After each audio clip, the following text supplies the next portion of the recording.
Hi everyone, welcome back. In this video, we are going to discuss our top Java exception handling interview questions and answers. Let's begin. What is an exception in Java? An exception in Java is an event that disrupts the normal flow of a program during execution. It occurs when the program encounters an unexpected situation, such as invalid input, division by zero, accessing a null reference, or reading a missing file. Instead of crashing immediately, Java creates an exception object and throws it. This object contains information about the error, such as its type, message, and stack trace. The thrown exception moves control to the nearest matching catch block where the error can be handled safely. The purpose of exception handling is to ensure that programs do not fail abruptly. It provides a structured way to detect problems, isolate them, and recover gracefully. By using try, catch, finally, throw, and throws, Java allows developers to surround risky code, anticipate errors, and continue program execution without compromising stability. Exceptions can be checked or unchecked. Checked exceptions represent conditions that the programmer should anticipate and handle, while unchecked exceptions represent programming mistakes like null pointer access. Overall, exceptions make Java applications more reliable, readable, and maintainable by separating normal logic from error handling logic. Next, what is the difference between checked and unchecked exceptions? Checked exceptions are exceptions that the compiler forces you to handle using a try-catch block or by declaring them with the throws keyword.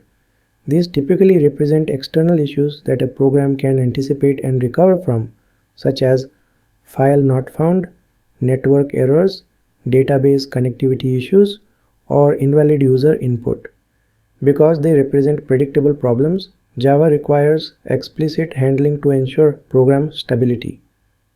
Unchecked exceptions extend runtime exception and are not checked by the compiler. These represent logical errors or programming mistakes, such as dividing by zero, accessing an invalid index, or dereferencing a null object. They occur due to bugs in the code and cannot be reliably recovered from. Java does not require developers to declare or catch them because doing so would clutter the code. The key difference is that checked exceptions enforce handling at compile time, while unchecked exceptions do not. Both play an essential role. Checked exceptions promote robustness, while unchecked exceptions encourage cleaner code by signaling programming errors rather than recoverable conditions. Next, explain the try-catch finally mechanism in Java. The try-catch finally mechanism is the core of Java's exception handling system. Code that could potentially throw an exception is placed inside a try block. If an exception occurs, Java stops executing the remaining statements in the try block and searches for a matching catch block. The catch block receives the exception object and contains logic to handle or log the error. This prevents the program from crashing. The finally block executes regardless of whether an exception occurs or not. It is commonly used to release resources such as closing files, database connections, or network sockets. Even if the try block returns early or a catch block rethrows an exception, the finally block still runs. This guarantees resource cleanup. Together, try, catch, and finally help isolate risky operations, handle errors gracefully, and ensure consistent cleanup. The flow is predictable. Try executes first, catch handles any exceptions thrown, and finally runs at the end. This structured approach keeps error handling logic separate from normal code and makes applications more stable and maintainable. Next, what is the difference between throw and throws in Java? The throw keyword is used to explicitly create and throw an exception inside a method. When throw is executed, program control immediately stops at that point, and the specified exception object is passed to the runtime for handling. It is typically used when a method needs to indicate a specific error condition, such as invalid data, insufficient balance, or business rule violation. The throws keyword is used in a method declaration to indicate that the method may throw certain exceptions. It does not throw anything directly. Instead, it tells the compiler and the caller that the method might encounter an exception, and the caller must be prepared to handle or propagate it further. Throws is especially important for checked exceptions such as IO exception or SQL exception. In summary, throw is used inside a method to actually throw an exception, while throws is used in the method signature to declare possible exceptions. Throw creates and triggers an exception instance, and throws informs the caller about possible exceptions. Next question: what is the difference between exception and error in Java? Exception and error are both subclasses of throwable, but they represent very different categories of problems. Exceptions are conditions that a program can anticipate and recover from. They include runtime issues like null references or recoverable problems such as missing files or invalid data. Developers are expected to handle exceptions using try-catch or throws.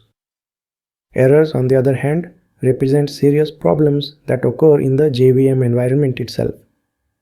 These problems cannot be handled programmatically and should not be caught. Examples include out-of-memory error, stack overflow error, and virtual machine error. They occur when system resources are exhausted or the JVM becomes unstable. Because errors represent fatal conditions, Java applications are not expected to recover from them. The correct approach is to fix the underlying problem, not catch the error. Exceptions are part of normal application level logic, while errors indicate JVM level failures. Understanding this difference helps developers design safe and reliable exception handling strategies. Next, what is exception chaining in Java? Exception chaining is a mechanism that allows one exception to wrap another exception. When an exception occurs deep inside the code, you might catch it and throw a new exception with more meaningful information while still preserving the original cause. Java supports this using the constructor of throwable that accepts a cause or by calling init cause. Exception chaining is extremely useful in layered applications where each layer adds context. For example, a DAO layer might catch a SQL exception and wrap it inside a custom data access exception. The service layer then catches the custom exception and wraps it again in a business exception with a user-friendly message. Even though multiple wrappers are added, the root cause remains preserved, allowing developers to debug the exact line where the failure first happened. When the exception finally reaches the top layer, calling print_stack_trace prints the complete chain from the most recent exception to the root cause. This helps track how the failure propagated through the application. Exception chaining improves debugging, maintains meaningful business messages, and allows technical details to remain intact for diagnostic purposes. Next question: what is the difference between final, finally, and finalize? Although these three keywords look similar, they have completely different purposes. The keyword final applies to variables, methods, or classes. A final variable becomes constant and can't be reassigned.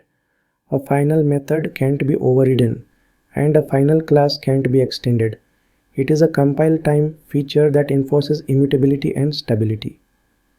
The finally block is part of the try-catch finally construct. Code inside finally runs regardless of whether an exception occurs or not. It is commonly used for cleanup operations such as closing files, releasing database connections, or stopping threads. The Java runtime guarantees execution of a finally even if there is a return statement inside try or catch. The finalize method is part of the old garbage collection mechanism. It was called by the garbage collector before reclaiming an object. However, its execution was unpredictable, unreliable, and caused performance issues. Because of this, finalize has been deprecated since Java 9 and officially removed in later versions. Modern Java applications should use try with resources or cleaners instead. Next question, what is try with resources and why is it preferred over traditional try finally? Try with resources is a Java feature introduced in Java 7 that automatically manages resource cleanup. Any class that implements autoclosable can be used inside a try with a resources statement. When the try block finishes, Java automatically calls the close method on each resource in the correct order, even if an exception occurs. Traditional try finally requires manually closing resources in the finally block. This leads to verbose code and makes it easy to forget closing a resource or accidentally cause a second exception during cleanup. With try with resources, the syntax is cleaner, safer, and less error prone. It prevents resource leaks, makes the code more readable, and improves maintainability. Another advantage is suppressed exceptions. If both the try block and the close method throw exceptions, the primary exception is preserved, while the second one becomes a suppressed exception. This prevents the original problem from being hidden. Overall, try with resources is the recommended way to handle files, streams, sockets, database connections, or any resource that needs safe cleanup. Next, what is the difference between throw new runtime exception and throw new exception? The difference comes from how Java treats checked and unchecked exceptions. Exception is a checked exception. If you throw new exception, the compiler forces you to handle it using a try-catch block or declare it in the method signature using throws. This means every caller in the chain must acknowledge and handle the exception. It is appropriate for predictable, recoverable conditions such as invalid configuration or missing files. Runtime exception is an unchecked exception. If you throw new runtime exception, Java does not require try-catch or throws declarations. It represents programming errors or logic failures that occur during runtime, such as null pointer access, illegal arguments, or array index issues. These are usually bugs that should be fixed rather than caught. In short, throwing exception forces callers to handle the error explicitly, while throwing runtime exception allows the error to propagate freely. Developers choose based on whether the error is recoverable or indicates a defect in the code. Next, what happens if an exception occurs inside a catch block? If an exception occurs inside a catch block, Java abandons the current catch block and begins searching for another matching catch block in the surrounding try-catch structure.